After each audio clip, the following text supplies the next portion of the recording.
എന്റെ ഭാഗത്തുനിന്ന് ഈ സിനിമയ്ക്ക് എന്തൊക്കെ വേണോ അത് ഞാൻ ചെയ്തു. നിങ്ങൾ ഒരു കാര്യം ചെയ്യുന്ന വെച്ചാല് ഒന്നാം തീയതി സമരം ഉണ്ടാവും, ഒന്ന് മാറ്റി തരുമോ? നിങ്ങൾ വിചാരിച്ച നടക്കുക, നിങ്ങളാണ് ആ വാർത്ത കൊണ്ടത്. നിങ്ങളൊന്ന് നമ്മളെ സഹായിക്കണം. ചിരിച്ചോണ്ട് പറയുകയാണെങ്കിൽ കരഞ്ഞോണ്ട് ഉള്ളിൽ. പിന്നെ ഒരു കാര്യമുണ്ട് സുവിശേട്ടാ, എന്തൊക്കെ പറഞ്ഞാലും നമ്മളുടെ ഈ പറഞ്ഞ നമ്മൾ പറയാ അസോസിയേഷൻ ഉള്ളവർ ഇതൊക്കെ പറയും നമ്മൾ കാര്യത്തോട് അല്ലെങ്കിൽ ആ ലാസ്റ്റ് മിനിറ്റ് അവരെങ്ങനെങ്കിലും ഒക്കെ രമ്യതയിൽ എത്താറുണ്ട്. അതാണ് ചരിത്രം അതാണ്. 22-ാം തീയതി പ്രഖ്യാപിച്ച സമരം 23-ലേക്ക് മാറി. മഞ്ഞുമൽ ബോയ്സ് വരുന്നു, അത് റിലീസ് ചെയ്തേക്കാന്ന് വെക്കുന്നു.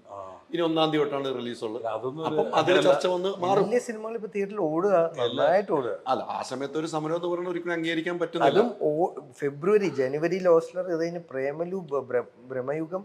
ഈ വർഷം തുടങ്ങുമ്പോൾ നമ്മൾ കഴിഞ്ഞ വർഷം എന്താണോ അല്ലെങ്കിൽ നമ്മൾ എന്താണോ വിഷമത്തോടെ പറഞ്ഞിരുന്ന കാര്യങ്ങൾ ഹിറ്റാവുന്നില്ല, അതിപ്പോ സംഭവിക്കുന്നു. 242 സിനിമകൾ ഇറങ്ങിയ കഴിഞ്ഞ വർഷം. അല്ല, ഇപ്പം അത് ഇറങ്ങി ഹിറ്റാവുന്നു. നമുക്ക് ഫെബ്രുവരി ആയിട്ടേ ഉള്ളൂ. അപ്പൊ തന്നെ നമ്മൾ ഈ തെങ്ങിന്റെ ഇതിൽ കൊണ്ട് നമ്മൾ ഇത് ഒഴിക്കില്ലേ എന്ന് പറയുന്ന പോലെ. അല്ല, അത് അങ്ങനെ എല്ലാവരും പറയുന്നുണ്ട്. ഞാൻ പോസിറ്റീവായിട്ട് കാണുന്നു.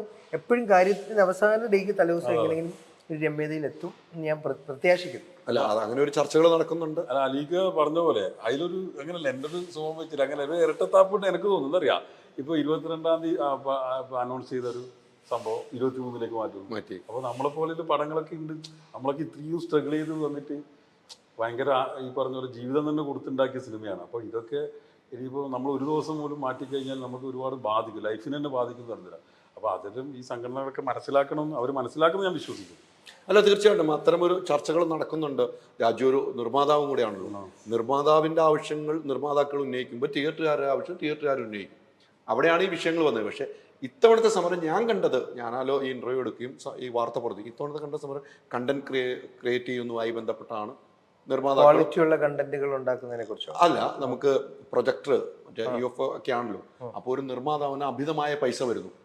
അത് നിർമ്മാതാക്കളുടെ സംഘടന വെച്ച് കൊടുക്കുമ്പോൾ അതിന് 3000 രൂപ മതി ഒരാഴ്ച സിനിമ പോകാൻ. മറ്റേത് വേണ്ടത് 12,000 രൂപ. ക്യൂബും UFO അതിന് ഒരു നിയമമായിട്ട് അതാണ് പ്രിന്റ് ആൻഡ് പബ്ലിസിറ്റിയുടെ പകുതി മുക്കാൽ ഭാഗം വരുന്നത്. അപ്പൊ അത് നിർമ്മാതാക്കൾ വെക്കുന്ന ഒരു ഭാഗം നല്ലതായിട്ടാണ് എനിക്ക് തോന്നിയത്. എനിക്കും അല്ലേ? അതിന് തിയേറ്റർ ഒരു നിർമ്മാതാവിന്റെ ബേർഡൻ കുറയ്ക്കല്ലേ? അതെ, അല്ലേ? അത് തിയേറ്റർ ഉടമകൾ ആവാശി പിടിക്കുന്നത് എന്താ? പ്രൊജക്ടേഴ്സ് മാറ്റേണ്ടി വരും അല്ലേ? അപ്പം അവർ സംസാരിച്ച് ടെക്നിക്കാലിറ്റി മനസ്സിലാക്കി ഒരു നല്ല ഡിസിഷനിൽ എത്തട്ടെ. നിർമ്മാതാക്കൾ കൊടുക്കാന്നും പറഞ്ഞു. നല്ല സിനിമയാണെന്ന് എനിക്ക് അല്ലെങ്കിൽ അതിൽ പ്രവർത്തിച്ചവർക്ക് വിശ്വാസമുണ്ട്. അത് ചവിട്ടി അരയ്ക്കാതെ ഇരിക്കട്ടെ. അതെ, തീർച്ചയായിട്ടും സമരം മാറുമെന്ന് പ്രതീക്ഷിച്ച് നമുക്ക് മുന്നോട്ട് വന്നു. നമ്മൾ മാർച്ച് 1 എന്നുള്ള നിലയിലേക്ക് തന്നെ പോകുന്നു. സമരം മാറുമോ? നിങ്ങൾക്കറിയാം, മാറാൻ സാധ്യതയുണ്ട്. ഓക്കെ. ഇന്ന് ഞാൻ അതുമായിട്ട് ബന്ധപ്പെട്ടവരൊക്കെ രണ്ടഭിപ്രായം. ആരും ദ്രോഹിച്ചിട്ടില്ല ഇന്ന് വരെ, അറിഞ്ഞുകൊണ്ട്. ഇതൊരു ഫ്ലാഗിംഗ് ആണ് അല്ലെ, ഒരു വാണിംഗ് ആണ് എപ്പോഴും. അല്ല, ഇന്നലെ ഞാൻ നിർമ്മാതാക്കൾ ഫിയോക്ക് എന്ന സംഘടന രൂപീകരിക്കുമ്പോൾ എടുത്തൊരു തീരുമാനം സമരങ്ങൾ പാടില്ല. ഫിയോക്ക് എന്നൊരു തീരുമാനം ഉണ്ടായപ്പം അന്ന് ഇത് രണ്ടായി പിളർന്നപ്പം അന്നെടുത്ത തീരുമാനം, അന്ന് ദിലീപും ആന്റണി പെരുമ്പാവൂരും വരുന്ന സമയത്ത് എടുത്ത തീരുമാനമാണ് ഫിയോക്ക് എന്ന സംഘടന സമരങ്ങൾ പാടില്ല, എന്ത് പ്രശ്നങ്ങളിലും ടേബിളിന് ചുറ്റും ഇരുന്ന് സംസാരിച്ച് തീർക്കാം. അന്നെടുത്തൊരു തീരുമാനം മറികടന്ന് തിയേറ്റർ ഉടമകൾ സമരത്തിലേക്ക് വന്നപ്പോൾ രണ്ട് അഭിപ്രായങ്ങൾ ഇപ്പോൾ ഉണ്ടായിട്ടുണ്ട്. അതാണ് സത്യം. എനിക്ക് അതില് കോവിഡ് കഴിഞ്ഞ കാലഘട്ടം നമ്മൾ മനസ്സിലാക്കുക. അതെ, അത് മാത്രമല്ല തീർച്ചയായും അതൊന്നും മറക്കാതിരിക്കുക. കോവിഡ് എന്ന് പറയുന്നത് നമ്മൾ ഒരിക്കലും ഇത്രയും പെട്ടെന്ന് പുറത്തിറക്കാമെന്ന് വിചാരിച്ചില്ല. ഒരു അവസരം കിട്ടിയതാ, അത് വെറുതെ. ഇനി തീമഴയൊക്കെ വരാം. അതെ, കോവിഡ് മാത്രമല്ല, കാരണം എന്താ വെച്ചാൽ തിയേറ്ററിലേക്ക് ആള് വരാൻ ഒന്നും മടിക്കുന്ന ഒരു കാലം കൂടിയാ.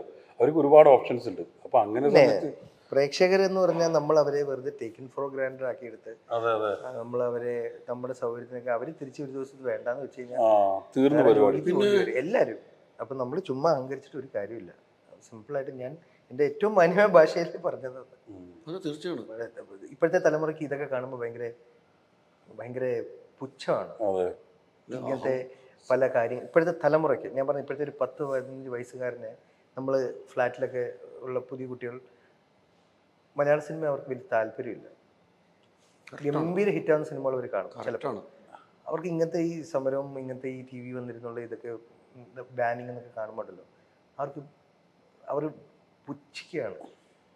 അത് കറക്റ്റ് അജു പറയുന്നത്. അപ്പോൾ ഒരു വരുന്നൊരു തലമുറയെ ഈ ഇൻഡസ്ട്രിയിൽ നിന്ന് അകറ്റുന്ന ഒരു കാരണം സംഭവിക്കാതിരിക്കട്ടെ. അത്തരം കാരണങ്ങളാണ് അല്ല ഉണ്ടായിക്കൊണ്ടിരിക്കുന്നത്. അത് കറക്റ്റ് ആട്ടോ. കൃത്യമാണ് അജു പറഞ്ഞത്. അതിനകത്ത് കമന്റുകൾ വായിക്കുമ്പോൾ തന്നെ നമുക്ക് മനസ്സിലാവുന്നുണ്ട്. സങ്കടകരമാണ് അങ്ങനെ നോക്കും. അല്ല അജു പറഞ്ഞ വേറൊരു കാര്യം ഉണ്ടല്ലോ, അത് സിനിമയുടെ കൂടെ മാത്രം നമ്മൾ ഭയങ്കര ഗൗരവമായിട്ട് എടുക്കണം. കാരണം ഈ ഒരു അവർക്ക് വേണ്ടിയാണ് ഇനി നമ്മൾ ഉണ്ടാക്കുന്നത് പുതിയ തലമുറ. അതെ, അവരുടെ ഇഷ്ടത്തിനാണ് നമ്മൾ നിൽക്കേണ്ടത്, അല്ലേ? തീർച്ചയായിട്ടും അവരാണ് ഫ്യൂച്ചർ. ഇപ്പം ഞാനൊക്കെ ബിലോങ് ചെയ്യുന്ന സോഷ്യൽ മീഡിയയിൽ ഇവർ അമ്മാവെന്ന് അക്സെപ്റ്റ് ചെയ്യുക, വേറെ വഴിയില്ല. നമ്മൾ അവരോടൊപ്പം അപ്ഡേറ്റഡ് ആയില്ലെങ്കിൽ നമ്മളാണ് ശരിയെന്ന് 100% വാശി പിടിച്ച കാര്യമില്ല. നമ്മളുടെ മുതിർന്ന തലമുറ പറഞ്ഞതെല്ലാം നമ്മൾ കേട്ടോ? ഇല്ലല്ലോ. ഇല്ല. നമുക്ക് അവരുടെ മേലിലൊരു സെയും ആധിപത്യം നമ്മൾ വെച്ചുകൊണ്ടല്ലേ നമ്മൾ ജീവിച്ചത്. അപ്പം അടുത്ത സമയമായി. അപ്പം അത് മനസ്സിലാക്കുക, അത്രേ ഉള്ളൂ. അതെ തീർച്ചയായും. അജു പറഞ്ഞൊരു വലിയൊരു കാരണം എന്ന് വെച്ചാലേ ഇപ്പോഴത്തെ തലമുറ അരാഷ്ട്രീയമായി പോവുകയാണ്. കാരണം ഈ 20 വയസ്സിന് ശേഷമുള്ളവരെ, കാരണം ഇപ്പം നമ്മൾക്ക് രാഷ്ട്രീയമായ സുഹൃത്തുക്കൾ ഉണ്ടായതുകൊണ്ട് അവരൊക്കെ പറയുന്നത് ഒരു പരിപാടി വെച്ച് അലീക്ക എല്ലാം വന്ന ആൾക്കാർ മാത്രമാണ് ഇപ്പോൾ ഉള്ളത്. ഇത് വലിയൊരു കാര്യമായിട്ട് ഞാൻ വെറുതെ പറയുന്നതല്ല. അന്ന് വന്നിട്ട് പഴയ ആൾക്കാരില്ലേ, ഒരു 30 വയസ്സിന് മുകളിൽ മാത്രമാണ് സ്ഥിരമായി പരിപാടിക്ക് പോകുന്നത്. ഇപ്പോൾ ഈ അജു നമ്മളിപ്പോൾ പറഞ്ഞ ഈ പുതിയ ജനറേഷൻ ഇതൊന്നും താല്പര്യമില്ല. അവരെ വീണ്ടും വെറുപ്പിക്കാൻ പോയി കഴിഞ്ഞാൽ ഈ പറഞ്ഞ സിനിമയിൽ മാത്രമല്ല രാഷ്ട്രീയത്തിലായാലും മൊത്തം അവർക്ക് മടുപ്പാണ്. വിദ്യാഭ്യാസമാണ് അവർ നമ്മൾ ഒരുപാട് അഡ്വൈസ് ചെയ്യുന്നതോ. അവർക്ക് ഇന്ന് എന്തിനാണ് നമ്മൾ ഈ വിദ്യാഭ്യാസമൊക്കെ ചെയ്യുന്നത്? കാശുണ്ടാക്കാൻ, 3 നേരം ഭക്ഷണം കഴിക്കാൻ, സുഖകരമായി ജീവിക്കാൻ. അവർക്കിന്ന് 100 വഴികളുണ്ട്.